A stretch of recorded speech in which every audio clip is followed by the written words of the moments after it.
Good evening. Welcome to South Asia Newsline. I'm Shivangi Mishra. Here are the top stories we are tracking for you on Tuesday, the 21st of February. India and Singapore launched real-time link for cross-border payments.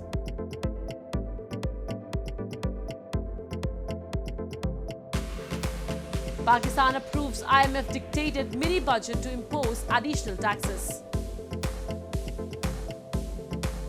And Sri Lanka's Election Commission tells Apex Court it lacks funds to hold polls.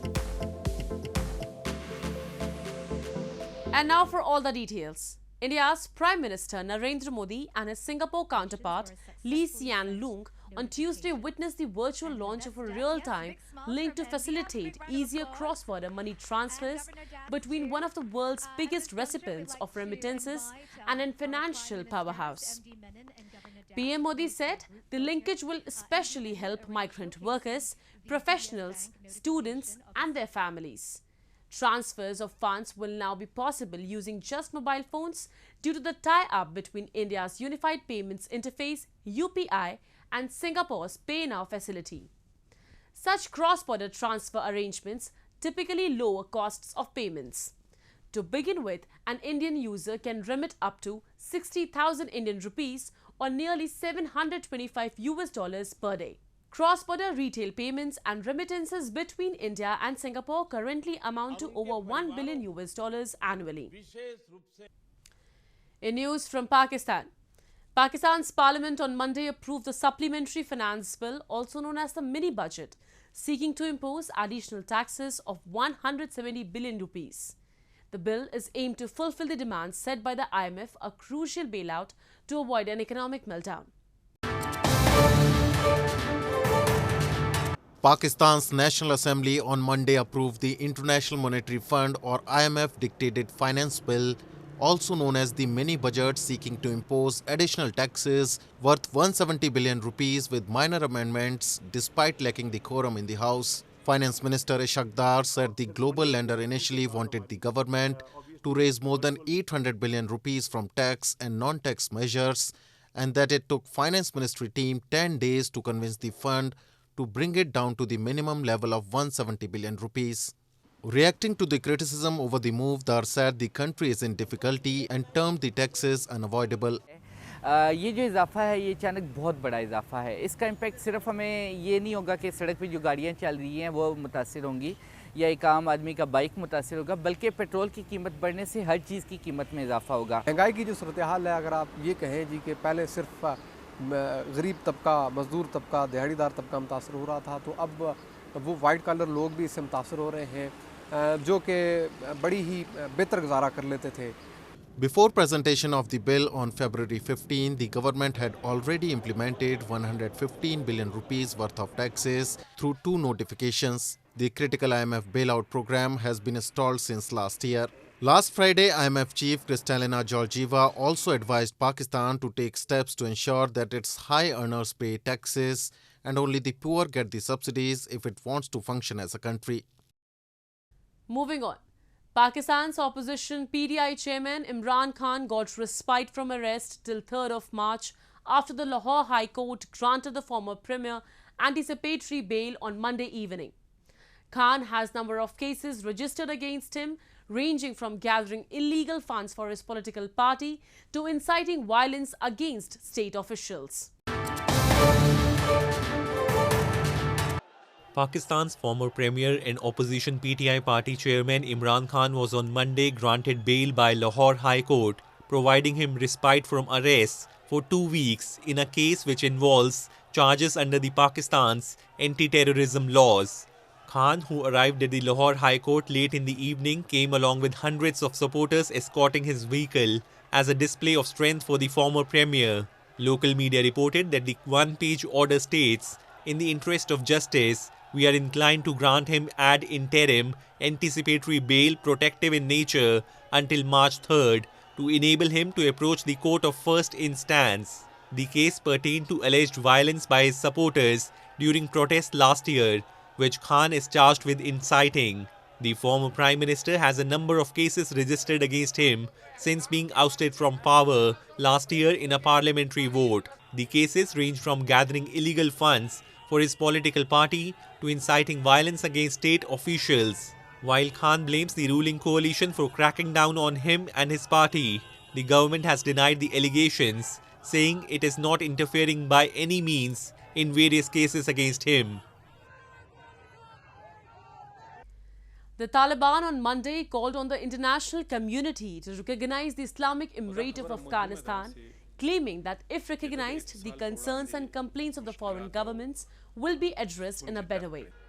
Local media quoted Taliban spokesman Zabiullah Mujahid saying that if some powerful world countries prevent the recognition, the rest of the countries in the world should not follow them. This comes as the Taliban-led Ministry of Economy said that the lack of recognition of the Islamic Emirate since it seized power in 2021 has caused challenges in the country. Foreign governments have refused to recognize the Taliban administration, with some diplomats saying that it must change course on women's rights first. Many countries have expressed major concerns over girls over the age of 12 being stopped from attending school or university and restrictive edicts targeting women. Sri Lanka's Election Commission on Monday informed the Supreme Court that it is difficult to conduct the local body polls scheduled for March 9 due to the country's current economic crisis. The lawyers for the commission filed a plea citing the inability expressed by the Finance Ministry to release the funds required and the reluctance on the parts of authorities to enhance the fuel quotas for election work. The Supreme Court would hear a petition calling for the postponement of the election on February 23. The ruling party leaders have been justifying the postponement of the polls as focus must be made for the economic recovery. The opposition has accused the incumbent leadership of fearing the election. The island nation has been hit by an unprecedented financial crisis due to a severe paucity of foreign exchange reserves, which also sparked a political turmoil last year, leading to the ouster of the powerful Rajapaksa family. Tibetans in India's northern hill town of Dharamshala on Tuesday held special prayers to mark Losar, their traditional New Year festival. The first day of the New Year is mainly dedicated to spiritual heads and teachers. Tibetans in exile in India's northern hill town of Dharamshala on Tuesday held special prayers to mark Losar, their traditional New Year. The sound of the traditional trumpet, accompanied by hand cymbals played by Tibetan Buddhist monks, filled the air as people of the community dressed in traditional costumes prayed and participated in a variety of religious ceremonies for good harvest and rain. On the first day of the New Year, which is mainly dedicated to spiritual heads and teachers, Buddhist monks offer Tormas, a ceremonial cake, to Palden Lamo, a Tibetan goddess. Actually, today is first day of the lunar Tibetan New Year. So we celebrate by doing the protector prayers, especially the Palden Lamo, the main protector of the Tibetan government in exile or Tibetan government in general, and especially the protector of Dalai Lama. So we prayed for the Palden Lamo and also for the local spirit to have a good harvest and good rain. Definitely, I would, have in my heart our people inside Tibet and pray that and look forward to a day that we are unified together under the leadership of His Holiness, the Dalai Lama. Up to 100,000 Tibetan Buddhists live in exile in India 60 years after their spiritual leader, the Dalai Lama, took refuge in the country after a failed uprising against Chinese rule. Scores of animal lovers gathered in India's Noida city recently to participate in a pet show where dogs and cats of various breeds walked the ramp. The event gave them an opportunity to understand their pets and their needs better. Take a look. Animal lovers in India gathered in northern Noida city to participate in the pet show named PETGALA, where dogs of various breeds, including Labradors, Doberman, Pug and Golden Retrievers, walked the ramp this past weekend. While around 400 dogs participated in the event held at the International Trade Expo Center in Noida, nearly 250 cats took part in a feline championship. Saqib Pathan, president of the Feline Club of India, said that the event was planned as a get-together between cats and dogs. We are here at the PETGALA for the first time, and my champion boy has already won 3 prizes. We had an amazing time. It's a good weekend getaway with your pet where you can enjoy fun activities and spend some quality time with your pet and make them socialize with other pets as well. Since mine was very antisocial, coming here really helped. He's gotten along with dogs and people. The Pet Gala marked the biggest pet show in the North Indian city. Pet parents said while they spent quality times with their dogs and cats, the event also gave them an opportunity to network and understand their animals and their needs better. Well, that's all we have for you from South Asia this evening. Now our viewers can watch the show on southasianewsline.com. You can also visit us on facebook.com/SAsiaNewsline and follow us on Twitter at SAsiaNewsline. That's all in tonight's edition. We will see you same time tomorrow. Good night.